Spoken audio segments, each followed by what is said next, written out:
नमस्कार दोस्तों, स्वागत है आप सभी साथियों का एक स्मार्ट स्टडी यूट्यूब चैनल पर। साथियों, आज 1 अक्टूबर 2023 और आज बिहार पुलिस कांस्टेबल का पेपर था और जैसे कि पहले शिफ्ट का पेपर छूट चुका है और आज इस क्लास में आपको पहले शिफ्ट में जो क्वेश्चंस पूछे गए हैं वो क्वेश्चंस करवाएंगे विथ आंसर। और साथियों, एक भी क्वेश्चन मैंने बाहर से नहीं लिया है, सारे क्वेश्चन आपको वही करवाएंगे जो क्वेश्चन आज पहले शिफ्ट में पूछे गए हैं। 100% रियल और ऑथेंटिक क्वेश्चन। तो सभी साथी फटाफट से क्लास को एक लाइक कर दीजिए। साथियों, क्लास अगर पसंद आए तो अपने सभी दोस्तों के साथ जरूर शेयर करिएगा और आप में से कोई भी साथी नए हैं तो चैनल को सब्सक्राइब करके बेल आइकन को ऑन कर लीजिएगा। तो चलिए बिना देरी किए हुए देखते हैं क्वेश्चंस कौन कौन से क्वेश्चंस हैं जो कि आज पूछे गए हैं। उससे पहले बता दें, चैनल के अंदर आपको साथियों बहुत ही इंपॉर्टेंट क्लासेस मिल जाएंगे बिहार पुलिस के जो मैंने करवाया है और आप लोग जाकर क्लास को देख लीजिए और आज जो क्वेश्चन पूछा गया है उन क्वेश्चनों को देख लीजिए। वो सारे क्वेश्चन जो आज पूछा गया वो मैंने आपको पढ़ाया है, जाइए और जाकर देख लीजिए। तो चलिए फिर शुरू करते हैं, क्वेश्चंस को देखते हैं, उसके बाद आप लोग सारे क्वेश्चंस सारे क्लासेस देख लेना जो मैंने आपको करवाए हैं। तो देखिए, जैसा कि आपसे क्वेश्चन पूछा गया था कि नालंदा विश्वविद्यालय के संस्थापक कौन थे। ठीक है, तो देखिए नालंदा विश्वविद्यालय के संस्थापक कौन थे, तो कुमारगुप्त करेक्ट आंसर हो जाएगा। किसी किसी का कहना है कि सर क्वेश्चन ऐसा पूछा गया था कि नालंदा विश्वविद्यालय में प्रथम बंगाली गुरु कौन थे, तो वो क्वेश्चन भी मैंने ऐड किया है, आगे आपको बताऊंगा। चलिए, तो इस क्वेश्चन का करेक्ट आंसर हो जाता कुमारगुप्त। आगे देखते हैं, आगे आपसे क्वेश्चन पूछा था मूल कर्तव्य संविधान के किस भाग में है। हजारों बार मैंने आपको ये क्वेश्चन पढ़ाया है। तो साथियों देखिए, मूल कर्तव्य जो है ये संविधान के भाग 4 का क या भाग 4 का ए में है। अगर भाग पूछा था तो भाग 4 का ए होता। और साथियों जान लीजिए, देखिए मूल कर्तव्य जो है ये संविधान के किस अनुच्छेद में है, तो अनुच्छेद 51 का ए में। अगर आपसे पूछे वर्तमान में मूल कर्तव्य या मौलिक कर्तव्य या फंडामेंटल ड्यूटीज की संख्या कितनी है, तो 11। और याद रखना मूल कर्तव्य को किस देश के संविधान से लिया गया है, तो रूस के संविधान से। चलिए अगला क्वेश्चन है, भारतीय संविधान को क्या कहा गया है।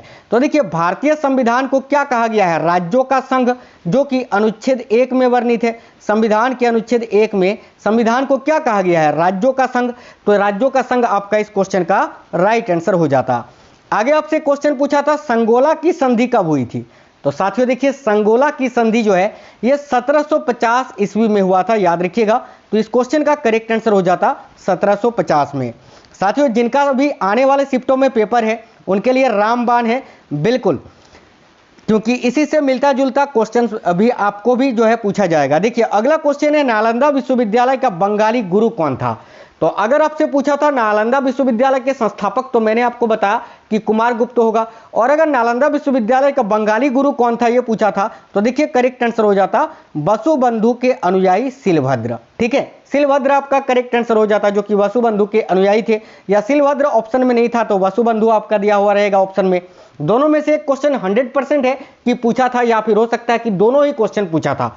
चलिए, एक क्वेश्चन आपसे पूछा था अलवर संत कौन थे।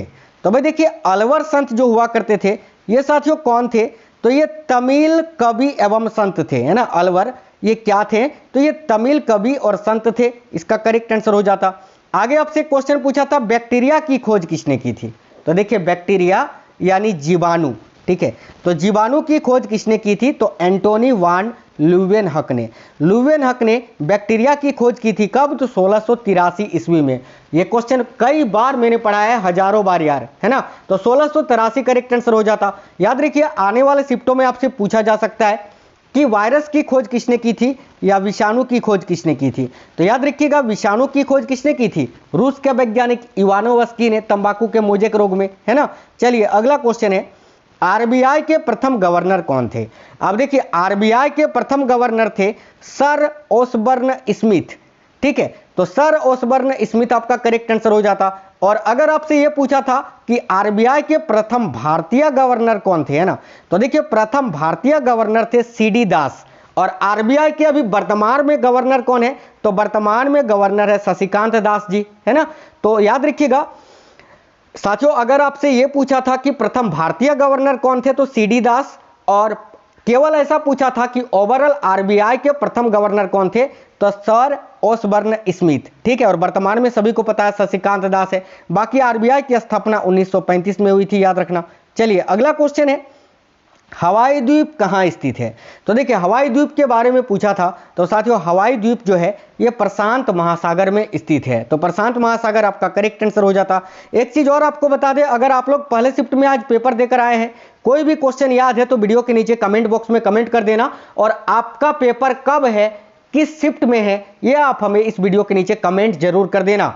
देखिए क्वेश्चन पूछा था बंगाल विभाजन कब हुआ था, तो ये सिंपल क्वेश्चन है साथियों। बंगाल विभाजन 1905 में हुआ था। किसने कराया था? तो लॉर्ड कर्जन ने, है ना, लॉर्ड कर्जन के समय में 1905 में बंगाल का विभाजन हुआ था। चलिए आगे देखते हैं। तो आगे आपसे एक क्वेश्चन पूछा था राष्ट्रीय महिला आयोग की स्थापना कब हुई थी? तो देखिए राष्ट्रीय महिला आयोग की स्थापना कब हुई थी? तो राइट आंसर हो जाता 31 जनवरी 1992 को। तो 1992 इस क्वेश्चन का 100% करेक्ट आंसर हो जाता। एक क्वेश्चन ये था कि जय हिंद का नारा किसने दिया था, ठीक है, या फिर क्वेश्चन ऐसा था कि सुभाष चंद्र बोस ने इनमें से कौन सा नारा दिया है? तो ऑप्शन में आपका जय हिंद होगा, वो करेक्ट आंसर हो जाता, लेकिन जय हिंद था। तो अगर जय हिंद था तो सुभाष चंद्र बोस होगा, 100% है ना। तो जय हिंद का नारा किसने दिया था? तो सुभाष चंद्र बोस ने दिया था।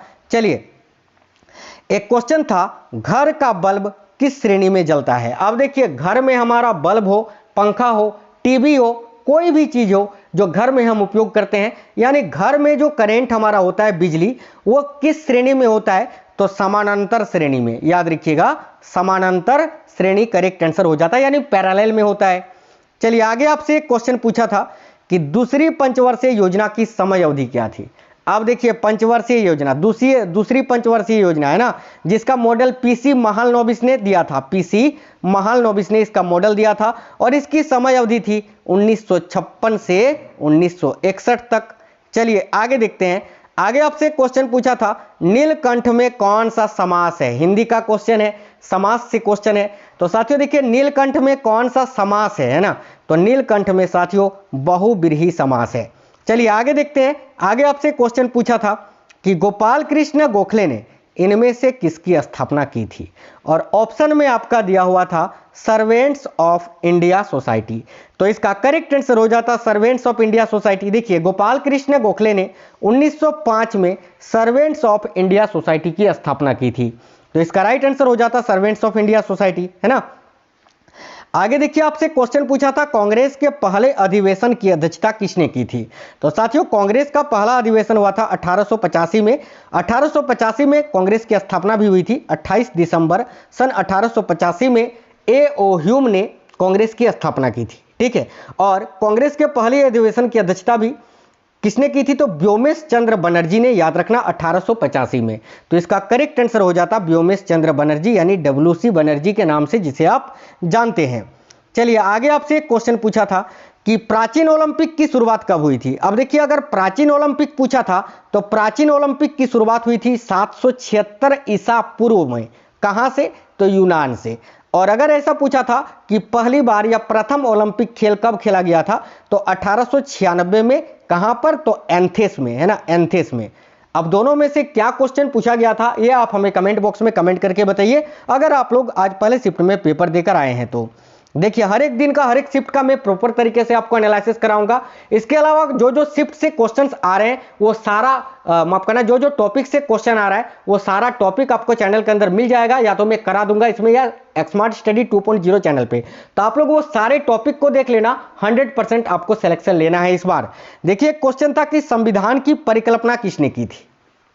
तो भाई देखिए संविधान से रिलेटेड क्वेश्चन हमेशा पूछे जाते हैं बिहार पुलिस में, और मैंने संविधान का क्लास आपको भर भर के कराया है। और देखिए संविधान की परिकल्पना किसने की थी?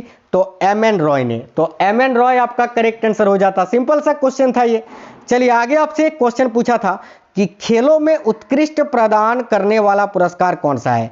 तो खेलों में उत्कृष्टता हेतु प्रदान किया जाने वाला जो पुरस्कार है वो है अर्जुन पुरस्कार। तो इस क्वेश्चन का करेक्ट आंसर हो जाता अर्जुन पुरस्कार। देखिए अर्जुन पुरस्कार की शुरुआत कब से हुई थी? तो याद रखिएगा 1961 ईस्वी से। आगे देखते हैं। आगे आपसे क्वेश्चन पूछा था कि LIC ने नए ग्राहक एजेंट और मध्यस्थों के लिए कौन सा ऐप लॉन्च किया है? करंट अफेयर्स का क्वेश्चन है, तो आनंद ऐप इस क्वेश्चन का करेक्ट आंसर हो जाता। आगे आपसे क्वेश्चन पूछा था रावत भाटा परमाणु संयंत्र कहां स्थित है? तो साथियों देखिए रावत भाटा परमाणु संयंत्र, बताओ कितनी बार मैंने पढ़ा है। तो देखिए रावत भाटा परमाणु संयंत्र जो है ये साथियों राजस्थान में स्थित है, तो इसका राइट आंसर हो जाता राजस्थान। ठीक है, एक क्वेश्चन था निम्नलिखित में से कौन सा उपधातु है। अब देखो मैंने कितनी बार साइंस की क्लास में आपको बोला है कि साथियों उपधातु किसे कहते हैं, जिसमें देखिए जिसमें धातु और अधातु इन दोनों का ही गुण पाया जाता है उसे हम उपधातु बोलते हैं, यानी मेटलॉइड जिसको आप इंग्लिश में बोलते हो। ठीक है, आपके सामने ऑप्शन था सोडियम, लोहा, कॉपर और आर्सेनिक। अब बताओ आप इनमें से कौन सा उपधातु है। तो भाई देखिए करेक्ट आंसर इसका हो जाता, सिंपल सा क्वेश्चन है, ऑप्शन नंबर डी या फिर जिस भी ऑप्शन में आर्सेनिक था वो करेक्ट आंसर हो जाता। ये चारों ऑप्शन आपके थे इस क्वेश्चन के लिए, तो आर्सेनिक जो कि एक उपधातु है। आगे आपसे क्वेश्चन पूछा था परमाणु रिएक्टर में मंदक के रूप में कौन कार्य करता है। तो देखिए परमाणु रिएक्टर में मंदक के रूप में ग्रेफाइट और भारी जल इन दोनों का ही प्रयोग किया जाता है, ग्रेफाइट और भारी जल यानी ड्यूटेरियम ऑक्साइड का। ठीक है, तो दोनों में से कोई एक आपके ऑप्शन में दिया हुआ होगा जो कि करेक्ट आंसर हो जाता, या तो ग्रेफाइट दिया हुआ होगा या तो भारी जल दिया होगा, क्योंकि इन दोनों का ही प्रयोग परमाणु रिएक्टर में या नाभिक के रिएक्टर में मंदक के रूप में करते हैं। मंदक का मतलब क्या होता है कि न्यूट्रॉन की गति को कम करना, याद रखना मंदक का अर्थ ही होता है कम करना। ठीक है, चलिए आगे क्वेश्चन पूछा था मुद्रास्फीति से रिलेटेड। अब देखो ये क्वेश्चन मुझे एग्जैक्ट नहीं मिल पाया है, तो मुद्रास्फीति से आपसे पूछा होगा मुद्रास्फीति क्या है या मुद्रास्फीति से किसे लाभ होता है। ठीक है, तो देखिए मुद्रास्फीति के बारे में जानते हैं। जब मांग और आपूर्ति में असंतुलन पैदा होता है तो वस्तुओं और सेवाओं की कीमतें बढ़ जाती हैं। कीमतों में इस वृद्धि को ही मुद्रास्फीति कहते हैं। अब इसमें होता क्या है, तो देखिए मुद्रास्फीति जो है इससे किसको लाभ होता है, तो ऋणी को, है ना, जो ऋण लेता है ऋणी को लाभ होता है, याद रखना। ठीक है, और देनदार जो होता है ना साथियों, देनदार यानी लेनदार को लाभ होता है, देनदार को हानि होती है। चलिए क्वेश्चन था नाबार्ड का। अब नाबार्ड का क्वेश्चन क्या था ये मुझे नहीं मिल पाया है, लेकिन नाबार्ड से जितने क्वेश्चन आपसे पूछते हैं वो मैंने यहाँ लिख दिया है। देखो एक तो आपसे पूछ सकता है नाबार्ड की स्थापना कब हुई थी। तो देखिए नाबार्ड की स्थापना हुई थी 1982 में, 1982 अगर आपसे पूछा था नाबार्ड की स्थापना कब हुई थी तो 1982 करेक्ट आंसर हो जाता। अगर आपसे पूछा था नाबार्ड का मुख्यालय कहाँ है, तो देखिए नाबार्ड का मुख्यालय मुंबई में स्थित है। और अगर आपसे पूछा था नाबार्ड का फुल फॉर्म क्या होता है, क्योंकि कई बार नाबार्ड का फुल फॉर्म पूछा जाता है, तो नाबार्ड का फुल फॉर्म होता है national bank for agriculture and rural development. और साथियों याद रखिएगा, देखिए नाबार्ड का काम क्या होता है, तो साथियों नाबार्ड जो कि ग्रामीणों को ऋण देता है। ठीक है, चलिए अगला क्वेश्चन है। एक क्वेश्चन पूछा था प्लास्टर ऑफ पेरिस के बारे में। अब एग्जैक्ट क्वेश्चन मुझे नहीं मिल पाया है, हो सकता है प्लास्टर ऑफ पेरिस का रासायनिक सूत्र आपसे पूछा हो। तो देखिए प्लास्टर ऑफ पेरिस का रासायनिक सूत्र होता है कैल्शियम सल्फेट विथ, देखिए CaSO4 विथ हाफ H2O, और इसका रासायनिक नाम होता है कैल्शियम सल्फेट हाइड्रेट या कैल्शियम सल्फेट हेमीहाइड्रेट। चलिए आगे देखते हैं। एक क्वेश्चन था आर्य समाज की स्थापना किसने की थी। हलवा वाला क्वेश्चन है यार, बिल्कुल हलवा वाला। तो देखो आर्य समाज की स्थापना किसने की थी, तो स्वामी दयानंद सरस्वती जी ने की थी। अगर पूछा था कब की थी तो 1875 में की थी, याद रखिएगा। चलिए आगे देखते हैं। एक क्वेश्चन था पाटलिपुत्र के संस्थापक कौन थे। तो भाई सिंपल सा क्वेश्चन था, उदयन करेक्ट आंसर हो जाता। पाटलिपुत्र की स्थापना किसने की थी, उदयन ने की थी, तो उदयन इस क्वेश्चन का राइट आंसर हो जाता। एक क्वेश्चन था शुंग वंश की स्थापना किसने की थी।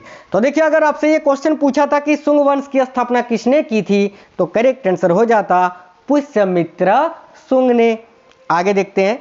आगे एक क्वेश्चन आपसे पूछा था, देखिएगा संविधान का अनुच्छेद 226 किससे संबंधित है। तो भाई आर्टिकल 226 का संबंध किससे है साथियों, उच्च न्यायालय को रीट जारी करने की शक्ति देता है ना, जैसे कि बंदी प्रत्यक्षीकरण रीट, परमादेश, ये आदि रीट जो है वो जारी करने की शक्ति।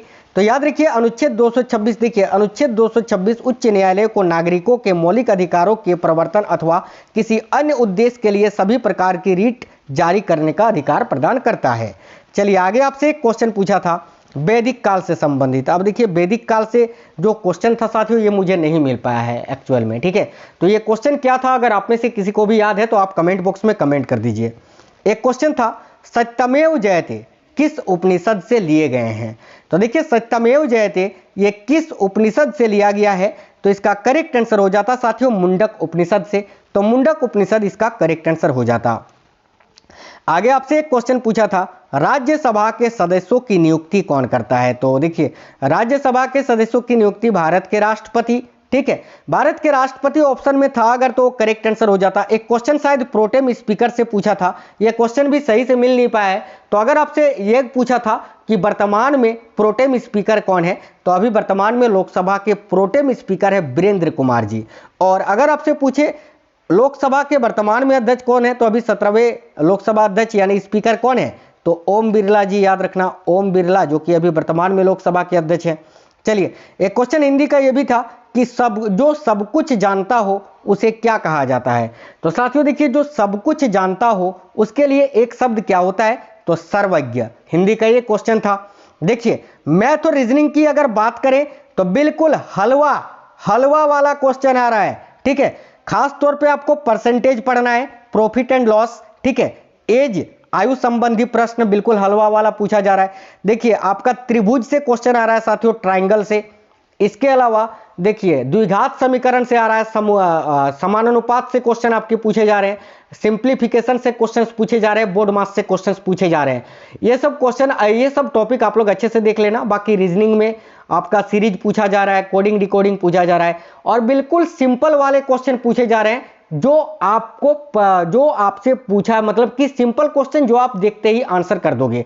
तो साथियों इसके बाद अगले शिफ्ट का क्वेश्चन आपको बहुत ही जल्द प्रोवाइड करा देंगे। जैसे ही पेपर खत्म होगा, जैसे ही क्वेश्चंस मुझे मिलेंगे 100% रियल और ऑथेंटिक क्वेश्चन में कराऊंगा। एक चीज बता दूं, वो सारा टॉपिक आज से मैं आपको करा रहा हूं चैनल पर, उस क्लासेस को जरूर देखना जिस टॉपिक से अभी आपको पेपर में क्वेश्चंस पूछे जा रहे हैं, ठीक है।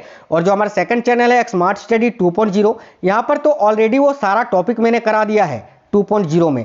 यहां पर जाइए वो सारा टॉपिक को देख लीजिए। तो इस क्लास को लाइक कर देना, कमेंट बॉक्स में बताना आपका पेपर कब है, किस दिन में है और किस शिफ्ट को है, ठीक है। चलिए तो मिलते हैं साथियों नेक्स्ट क्लास में, तब तक स्वस्थ रहें। जय हिंद, वंदे मातरम।